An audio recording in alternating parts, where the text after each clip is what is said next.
Kami beli dalam bentuk itu tadi, dalam bentuk Antam, dan kami juga ada sedikit untuk bermain di Gade Syariah, Pak. Jadi mungkin ini ada satu lagi yang katanya Pak Eri ada sistem online yang dalam waktu dekat, artinya dalam waktu singkat, sangat singkat kita bisa bertrading untuk mendapatkan gain yang agak lebih menguntungkan. Tapi memang harus pandai-pandai gitu.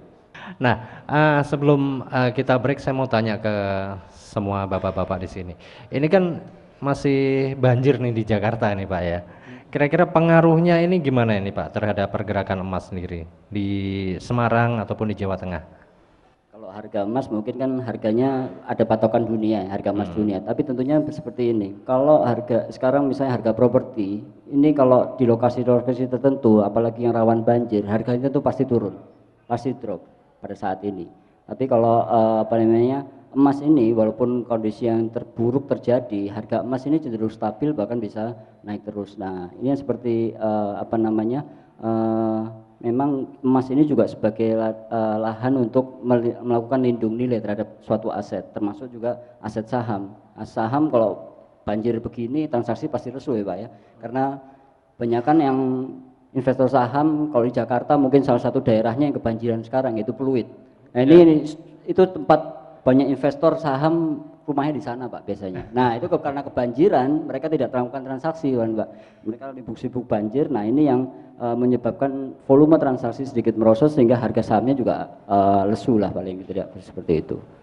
Kalau menurut Pak Heru? Ya memang begini Pak. Jadi seperti apa yang disampaikan Pak Eri tadi, memang lagi-lagi emas merupakan logam mulia. Jadi patokannya tidak di Jakarta Pak, patokannya di dunia. Mungkin di ya semuanya seluruh dunia Pak, bisa di Eropa, bisa di, dan tidak terpengaruh oleh sesuatu daerah yang terkena bencana atau terkena musibah. Contoh kalau properti mungkin itu pengaruhnya saat pada daerah tersebut kena banjir dan lain-lain. Tapi kalau emas ini kan patokannya dunia. Jadi marilah kita berinvestasi emas, mungkin begitu Pak ya. Jadi anjuran saya ini seperti itu. Silakan Pak. Ya, Pak Ibnu, berarti ini artinya lebih baik berinvestasi emas daripada yang lainnya begitu Pak? Menurut saya tetap emas itu istilahnya komplementer, pelengkap dari suatu portofolio. Ya, jadi kalau dikaitkan dengan banjir dan seterusnya, saya setuju bahwa apapun komoditas, baik real maupun non real, itu tetap mengacu pada hukum itu supply demand. Kalau banjir mungkin orang mau beli mungkin minatnya berkurang sehingga harganya bisa berubah. Tapi saya mengoreksi sedikit Pak Eri, sebetulnya investor saham tidak hanya di Pluit, karena justru di Indonesia Stock Exchange itu 50% lebih itu investor asing, foreigner. Jadi orang di kutub sana hari ini bisa membuka ini harga Telkom hari ini berapa itu, lewat Yahoo Finance atau lewat softwarenya broker bisa di seluruh dunia. Kita tahu investor di Jakarta itu lebih banyak foreignernya, investor asingnya. Ya. Bahkan bisa dikatakan domestik itu hanya ngikut itu. Kalau asing beli, mereka ikut beli. Kalau asing jual, mereka ikut jual. Sehingga waktu dulu ada krisis di Amerika itu, krisis perumahan itu, harga saham sangat jatuh, Indonesia juga jatuh. Ikut jatuh. Jadi yang perlu kami garis bawahi, betul emas itu aman, tapi menurut saya untuk pertumbuhan returnnya saya kira ya bukan kurang menarik ya, tapi harus itu dijadikan satu portofolio. Jadi andai kata saya kaya raya seperti Pak Heru gitu ya, uang saya itu mungkin 20% tak belikan emas, 30% tak belikan saham, 20% lagi tak belikan properti, kemudian sisanya tak untuk mendirikan usaha-usaha warnet atau warteg itu kan. Jadi warteg, warnet, emas, properti jadi satu, itu portofolio seorang investor. Jadi kalau kita membentuk portofolio itu ya tadi telurnya jangan satu keranjang, harus dihubungkan, kira-kira itu saling menutup, kira-kira itu. Baik, ya terima kasih Pak Ibnu. Baiklah, kita akan kembali lanjutkan diskusi kita setelah kita simak beberapa informasi berikut ini. Jadi tetaplah bersama kami.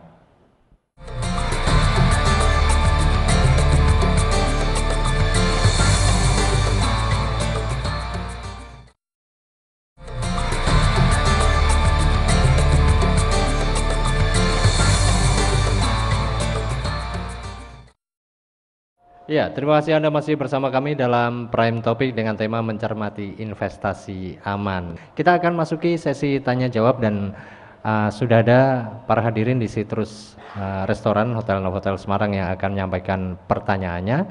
Saya persilahkan dulu, silakan Mas. Selamat pagi, nama saya Andrianto dari Global Future Institute. Kebetulan saya ingin tanya kepada para pembicara, saya dulu pernah ingin memesan coba-coba emas antam dan ternyata itu harus nunggu lama 2-3 bulan baru ada. Nah, jadi sedangkan kalau untuk investasi emas tahu saya itu harus dari antam, apakah benar? Dan nilainya lebih tinggi katanya ya. Apa yang menjadi penyebab emas antam itu istimewa? Pertama itu, mungkin ada bilang bahwa itu udah standar internasional. Yeah. Tapi selain itu apa lagi? Dan kalau memang kita mau investasi emas, apakah kita investasi emas dengan emas selain antam bisa atau tidak? Ya. Dan kedua, kalau kita bicara tentang harga emas kan mengikuti fluktuasi politik. Biasanya pengaruh global juga. Yeah. Nah, apa usaha sebagai salah satu calon, misalnya ada yang ingin invest ke emas, itu trik apa yang harus dilakukan untuk mengantisipasi penurunan harga emas? Biasanya harga emas dan harga minyak bumi itu saling naik turun ya, fluktuatif sekali. Dan itu situasi politik. Itu bagaimana cara mengatasinya? Terima kasih. Baik, terima kasih Mas Andrianto. Mungkin dilanjut pertanyaan berikutnya atau mau langsung dijawab dulu ke penanya berikutnya ya. Silakan. Oke, Bapak silakan perkenalkan. Ya, terima kasih. Nama saya Tunggul, Pak. Ya, Pak Tunggul.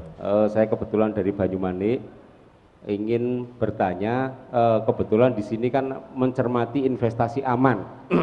Di sini ada kebetulan dari Unisula juga kan terkait dengan Islamnya, Pak.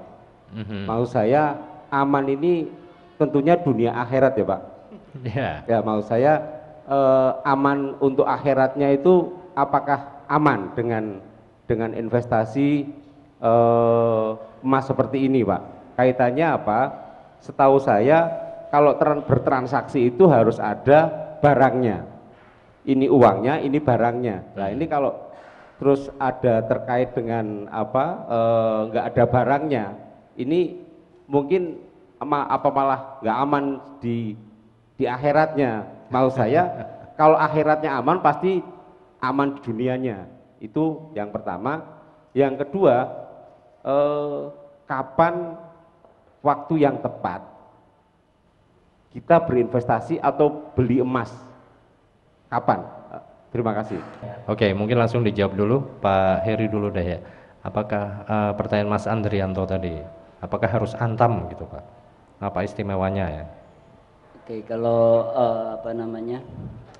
jawab pertanyaan Pak Adrianto ya. Andrianto. Andrianto. Nah, ini kalau kita beli sesuatu aset atau barang, tentunya kita harus tahu satu mutunya, kadarnya, terus kemudian apakah harga itu sesuai dengan kondisi barangnya dan segala macam. Nah, kalau kita bertransaksi emas khususnya, kalau tidak ada namanya sertifikat, ini bisa seperti beli kucing dalam karung, karena mungkin saja emasnya itu kelihatan seperti emas tapi kadarnya tidak sesuai dengan tingkat kemurniannya.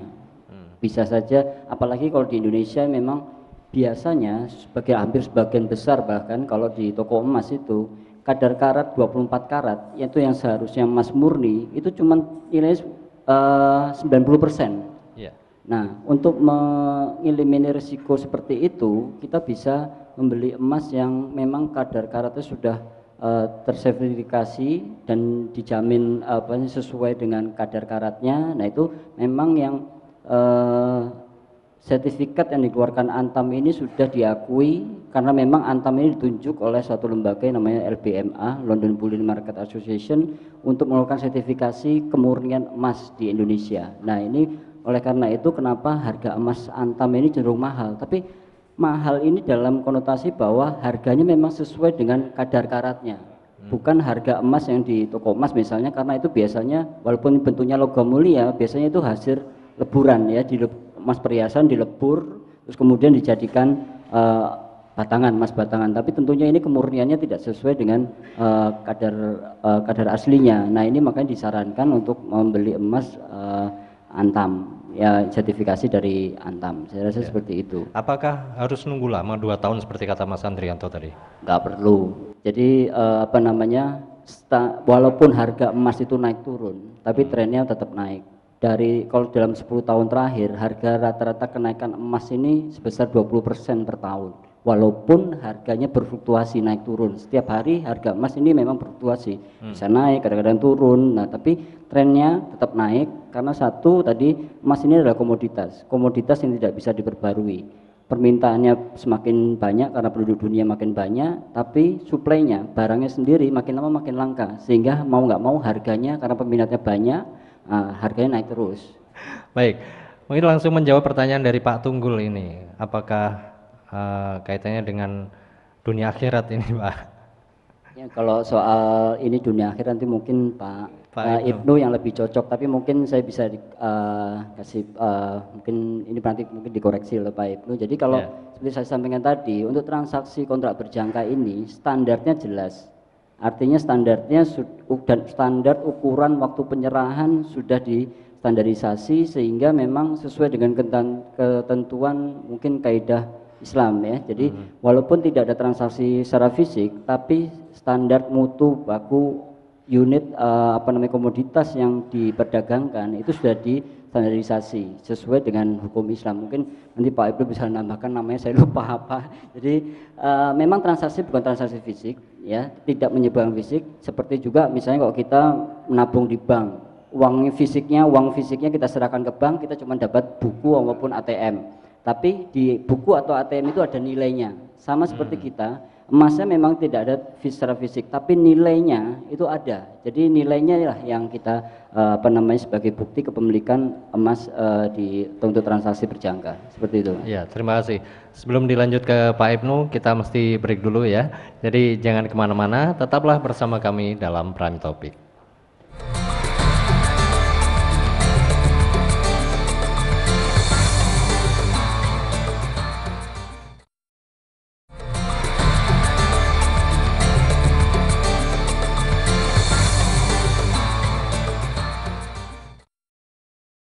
Ya, masih bersama kami dalam Prime Topic dengan tema mencermati investasi aman, dan kita kembali lanjutkan diskusi kita. Kita akan masih jawab pertanyaan dari para hadirin yang ada di sini. Tadi ada pertanyaan dari Pak Tunggul dari Banyumanik tentang keamanan dunia akhirat kalau kita berinvestasi emas. Kita akan dengarkan jawaban dari Pak Ibnu Hajar dari Unisula Semarang. Silakan Pak Ibnu. Baik, saya mencoba saja. Ini kebetulan bos saya ini Pak Tunggul ini. Memang sekarang trennya itu adalah ekonomi syariah, kira-kira gitu ya. Betul. Sehingga investasi pun kalau bisa ya berinvestasi yang syariah, kira-kira itu. Kalau di Solo itu sekarang sudah banyak homestay syariah sudah banyak. Kalau Semarang nggak tahu di sebelah mana ini homestay syariah ya. Ada notaris syariah juga ada di Surabaya, kayaknya sudah ngetren semua. Nah, terkait dengan investasi ini, menurut saya yang penting investasi itu tidak menyalahi syariah agama kita. Kebetulan saya agama Islam, Pak Tunggul agama Islam juga, maksudnya investasinya itu jangan sampai melanggar syariah agama. Mungkin istilahnya itu ada, jangan sampai melanggar maghrib, gitu ya. Maghrib kalau tidak salah, mungkin saya bukan dari Fakultas Agama ya, sehingga saya juga tidak mendalam pengetahuan saya. Maghrib itu istilahnya investasinya itu tidak terkait dengan istilah maizir ya, maizir, goror, riba, jangan sampai terkait dengan itu. Kalau tidak menyalahi itu ya kita sudah syariah. Jadi misalnya, kalau misalnya maaf Pak Tunggul mendirikan misalnya investasi real aset misalnya ya, aset real, mendirikan tempat biliar, kemudian di situ ada minum-minum yang kandungan alkoholnya tinggi, itu jelas sudah tidak syariah itu. Karena investasi itu melanggar syariah. Nah, sebetulnya begini, agama kita itu menganjurkan kita itu wajib berinvestasi sebetulnya. Itu ada beberapa hadis bahwa Kita itu nggak tahu, kiamat itu kapan nggak tahu. Apa besok atau lusa kan nggak tahu. Makanya kita harus menyediakan bekal sebanyak-banyaknya. Lah bekalnya berupa apa? Bekalnya bisa berupa materi, juga bekal berupa pahala. Kita harus tahu untuk mencari pahala kan harus ada materi. Kalau nggak ada materi mau cari pahala kan juga susah juga. Sehingga saya mengatakan bekal di sini sebelum hari kiamat itu ya salah satunya bisa dengan investasi itu. Ada juga hadis yang mengatakan jangan sampai kamu itu meninggalkan anak keturunan dalam yang susah dan lemah. Nah, ini bapaknya harus berinvestasi juga ini untuk menyediakan next generation-nya itu harus berinvestasi karena itu. Baik. Nah, kalau kita kaitkan sedikit dengan saham, memang praktek-praktek saham itu ada yang tidak syariah. Ya. Tadi Pak Heri sudah mengatakan misalnya punya uang 1 juta bisa berbelanja senilai 2 juta. Ada. Di bursa itu namanya margin trading. Investor dengan uang 100 juta bisa belanja saham senilai 150 juta bisa. Sehingga yang 50 juta itu kredit istilahnya, margin. Begitu juga ada istilah short selling. Short selling sudah dilarang itu. Dia tuh nggak punya saham tapi jualan saham. Kan aneh itu. Nggak punya saham tapi jualan. Nah itu yang dilarang oleh agama. Maka dalam saham pasar modal syariah, short selling itu juga dilarang karena itu. Sehingga sebetulnya Bursa Efek Indonesia sekarang itu sudah menyediakan fasilitas ada istilah saham konvensional dengan saham syariah. Seperti perbankan itu, bank syariah, bank konvensional. Kalau di bursa itu saham syariah itu ya pokoknya emitennya, perusahaannya itu usahanya tidak bertentangan dengan syariah. Sehingga disarankan bagi umat Islam kalau mau berinvestasi jangan ragu-ragu karena di sana juga ada DSNI-nya kalau tidak salah, Dewan Syariah Nasional Indonesia. Itu cabangnya MUI yang mengamati yang ada di bursa untuk menentukan ini loh saham yang syariah, ini saham yang tidak syariah. Iya, terima kasih Pak Ibnu. Mungkin terakhir Pak Heri, pertanyaan dari Pak Tunggul tadi, kapan saat yang tepat untuk berinvestasi emas? Kapan saja Pak? Kapan Pada saja? saat sekarang sudah memerlukan walaupun usianya masih muda, tapi kalau ingin mengamankan asetnya supaya aset ini paling tidak stabil maupun asetnya supaya bisa berkembang. Nah ini memang saatnya bisa kapan saja tanpa menunggu kondisi bursa baik atau buruk. Karena kondisi bursa yang baik itu kita nggak bisa prediksi ini baik sampai kapan atau buruk sampai kapan. Justru mungkin Pak Ibnu setuju dengan saya. Pada saat harga saham jatuh atau nilai suatu aset jatuh, itu adalah saat yang tepat untuk membeli. Tapi bukan berarti kalau pada saat harga saham itu sudah dibilang mahal oleh sebagian orang, bukan berarti harganya tidak menarik lagi. Karena contoh seperti saya pernah transaksi saham juga saham Astra misalnya. Harga 20.000, 10.000 orang sudah bilang mahal. Tapi sekarang 40.000, 50.000 ya Pak. Jadi tidak ada kata mahal Pak, atau tidak ada kata terlambat, atau tidak ada kata sekarang bukan saat yang tepat untuk berinvestasi. Kapan saja bisa berinvestasi. Jadi kalau ingin asetnya berkembang bisa kapan saja. Tinggal pilih produk yang tepat, lembaga yang tepat sehingga bisa mengurangi risiko-risiko yang tidak kita inginkan. Seperti itu. Baiklah, jangan kemana-mana, kita akan lanjut kembali Prime Topic di sesi yang terakhir setelah kita simak beberapa informasi berikut ini. Tetaplah bersama kami.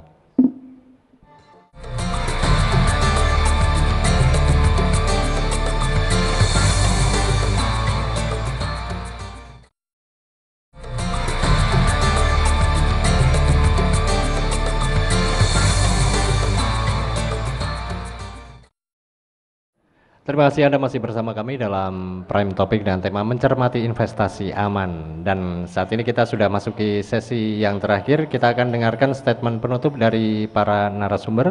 Dimulai dari Pak Heri dulu, 1 menit Pak ya, silakan. Ya, terima kasih Mas. Jadi kalau masyarakat ingin berinvestasi tentunya harus memilih suatu produk yang aman. Misalnya salah satu produk yang aman adalah misalnya seperti emas. Ini juga emas yang seperti apa, misalnya untuk logam mulia harus bersertifikat. Terus kemudian kalau untuk bertransaksi di bursa berjangka juga harus memilih perusahaan yang tepat, yang berizin, yang legalitasnya jelas. Nah Untuk produk khusus untuk produk emas sendiri nanti pada tanggal 28 Januari kita akan dari PT Monex Investindo Future Semarang akan mengadakan seminar yang akan diselenggarakan pada tanggal 28 Januari 2013 di Hotel Grand Candi yang akan dimulai sekitar jam 6 sore.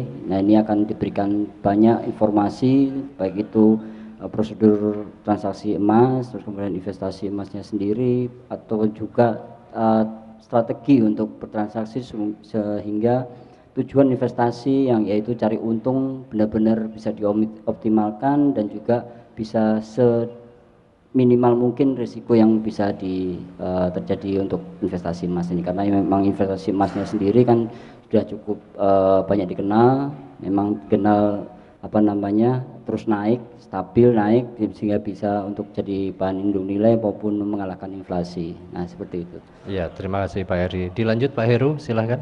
Baik, terima kasih. Saya sebagai investor juga menyarankan sama dengan Pak Heri, seperti apa yang disampaikan Pak Ibnu, untuk membentuk portofolio dan untuk mengeliminir kerugian. Ya, kalau ada uang lebih, mari kita berinvestasi, Mas. Terima kasih. Iya, singkat ya, tapi mengena begitu. Pak Ibnu, silahkan Pak. Baik, saya tetap seperti pendapat semula bahwa investor harus membentuk portofolio, ya.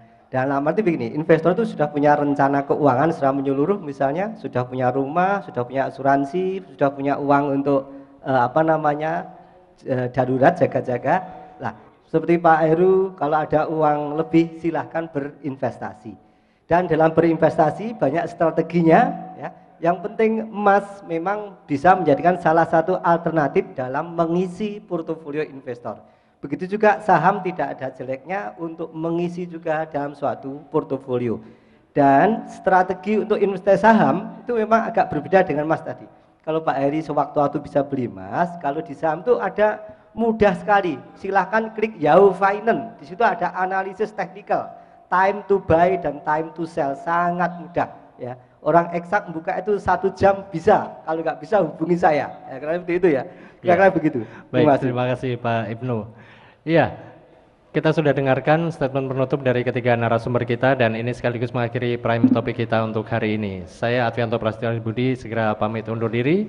Terima kasih untuk perhatian dan kebersamaan Anda dan tetap semangat untuk Indonesia yang lebih baik.